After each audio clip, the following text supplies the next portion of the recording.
chose 1912 as a starting point for the reason that the years following 1912 were full of change. They were full of first war, then massive social change, the role of women changing, marriage changing because divorce became acceptable. Well, I can't pretend to approve of divorce, even for you.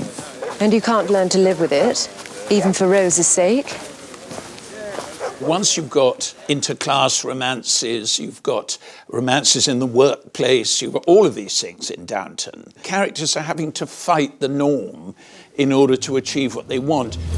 It seems rather unlikely, a revolutionary chauffeur. Maybe. But I'm a socialist, not a revolutionary. And I won't always be a chauffeur.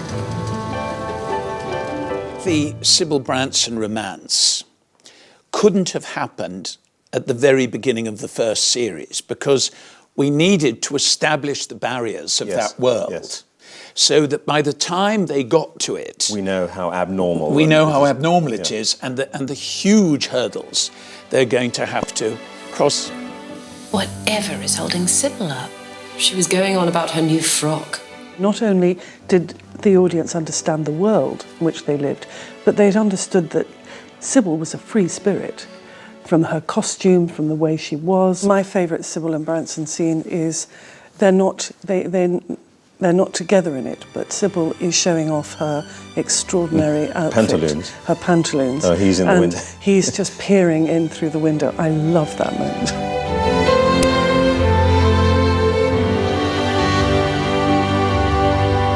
All of these marriages were delivered in a slightly different way, and the idea of the two of them essentially eloping felt very real, and I think very real that Robert, it's almost like a diplomatic thing of withdrawing your ambassador or something, that Robert is making his statement by not going to the wedding. He accepts that it's happened or happening, but he won't go himself.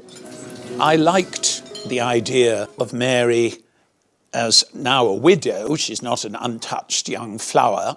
We had this sort of sense of honouring Matthew's memory, didn't we? As if as if he were, it just didn't feel. And we thought it wouldn't feel right. We didn't think the audience would like her to move on that quickly. A sense of her, that lovely first episode where she's essentially sort of dead at the beginning and reborn by the end.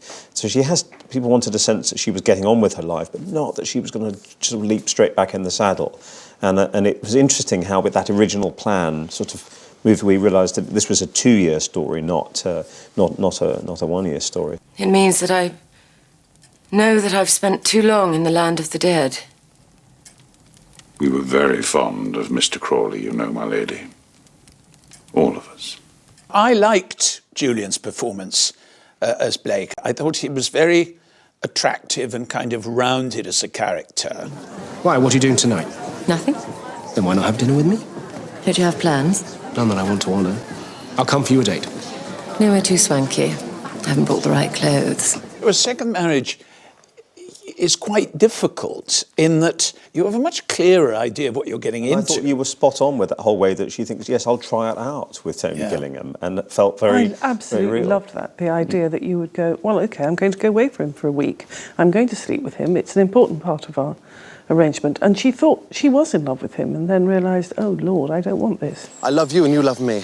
Well, at least you told me so when we were in Liverpool. I know, and I thought I meant it. Well, what's changed? I can't explain exactly, but something has, that's all.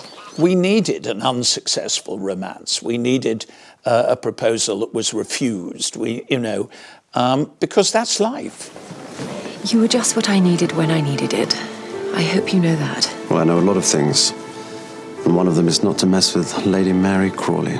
But I also loved that it gave the opportunity for Mary, even once she decided she didn't want him and he was going off with somebody else, she then can't quite let him go. It's that thing of now, oh, wait a minute, I didn't want anybody else to, maybe I do want you. And I think that's very real. It's very human. Mary. Very Mary, but very human.